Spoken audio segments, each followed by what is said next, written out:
BSP अध्यक्ष मायावती ने जातिगत आधार पर नई टीम का गठन किया है। 2022 विधानसभा चुनाव के लिहाज से यह टीम बेहद अहम मानी जा रही है। जिले और मंडल वार दी गई है जिम्मेदारियां। मौके पर जाएंगी ये टीम्स और पीड़ितों को न्याय दिलाने का काम करेंगी। कोरोना गाइडलाइंस का पालन करते हुए जिम्मेदारी तय की गई है। पूर्व विधायक गया चरण दिनकर को दलित आदिवासी समाज की जिम्मेदारी दी गई है। विधायक लालजी वर्मा को दी गई पिछड़ा समाज की जिम्मेदारी। शमसुद्दीन रायनी को मुस्लिम समाज लखनऊ मंडल, पश्चिमी यूपी के चारों मंडलों की जिम्मेदारी दी गई है। बीएसपी के प्रदेश अध्यक्ष मुनकाद अली को 13 मंडलों की जिम्मेदारी दी गई है।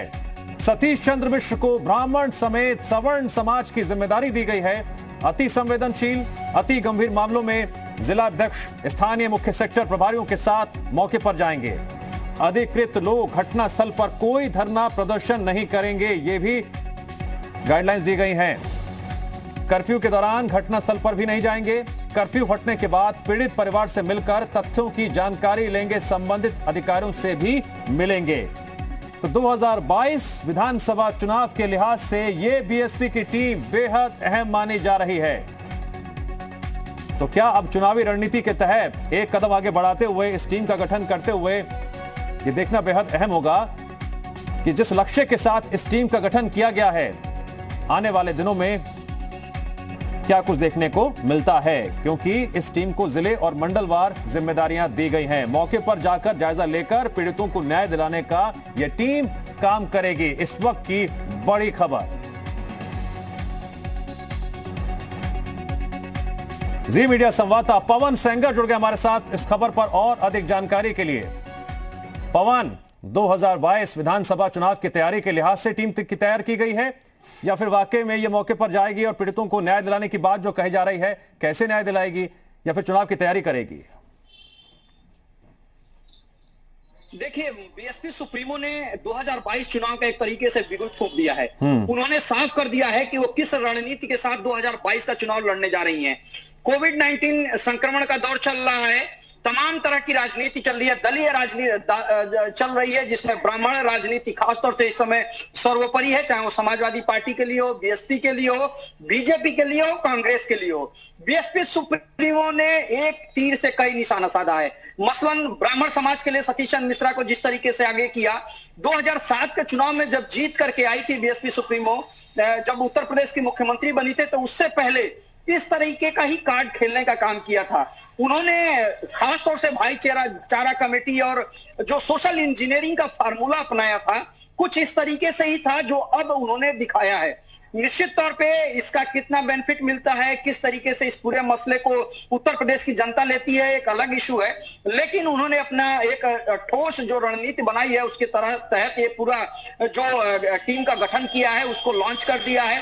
गाइडलाइन भी जारी कर दी ताकि किसी तरह का कोई पैनिक ना हो। सरकार को यह बताने का काम किया है कि बीएसपी जो है वो एक अनुशासित पार्टी है और वो हर गाइडलाइन को फॉलो करने के लिए तैयार है। इसलिए उन्होंने कोविड प्रोटोकॉल का लेकर के जो गाइडलाइन जारी किया है कि 144 अगर लागू है तो ये टीम के सदस्य या जो भी जोनल कोऑर्डिनेटर्स हैं, जो लोग हैं, वो नहीं जाएंगे।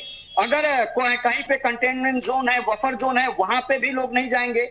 अगर कहीं पे कोई पुलिस प्रताड़ना के शिकार है, किसी तरीके से किसी परिवार के सदस्य की हत्या हुई है, उन सभी सदस्यों के घर जाएंगे, परिवार के लोगों से मिलेंगे, पीड़ित पक्ष से मिलेंगे, उसकी रिपोर्ट तैयार करेंगे, वहां के जिलाधिकारी से मिलेंगे, वहां के कप्तान से मिलेंगे और वो रिपोर्ट बीएसपी सुप्रीमो को देंगे।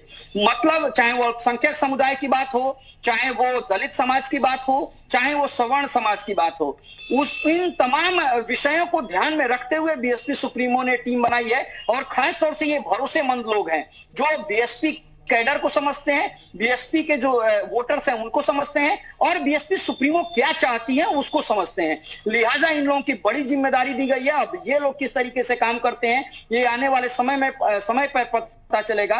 और समाजवादी पार्टी और कांग्रेस और बीजेपी कैसे इसको लेती है, इसको किस तरीके से देखती है, उस पर क्या रिएक्शन होता है, ये भी समय के साथ पता चलेगा। लेकिन बीएसपी सुप्रीमो ने 2022 चुनाव का बिगुल फूंक दिया है, क्योंकि ये जो नेता हैं इनके ऊपर बड़ी जिम्मेदारी दी है। पवन, एक और बात कि जिस तरह से कानून व्यवस्था के मुद्दे को लेकर बीएसपी सुप्रीमो मायावती लगातार आक्रामक हो गई हैं, एक के बाद एक ट्वीट कर रही हैं। क्या यह माना जाए कि कहीं ना कहीं कानून व्यवस्था को मुद्दा बनाकर वो सरकार को घेरने की तैयारी कर रही है और इसी के सहारे उन्होंने ये टीम बनाते हुए दिशा निर्देश जारी किए हैं? हाँ, निश्चित तौर पे, क्योंकि कानून प्रशासन, खास तौर से कानून का एक मुद्दा जो है हर चुनाव में आपको देखने को मिलेगा।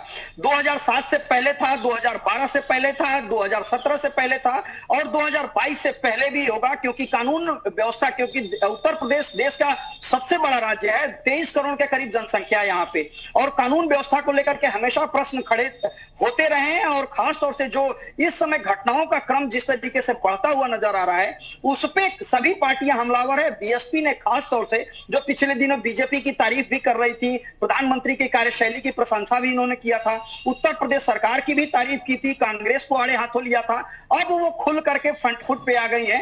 कानून व्यवस्था के मसले पे हो, भ्रष्टाचार के मसले पे हो, वो घेरने का काम अब कर रही है। ठीक है पवन, जानकारी के लिए आपका शुक्रिया।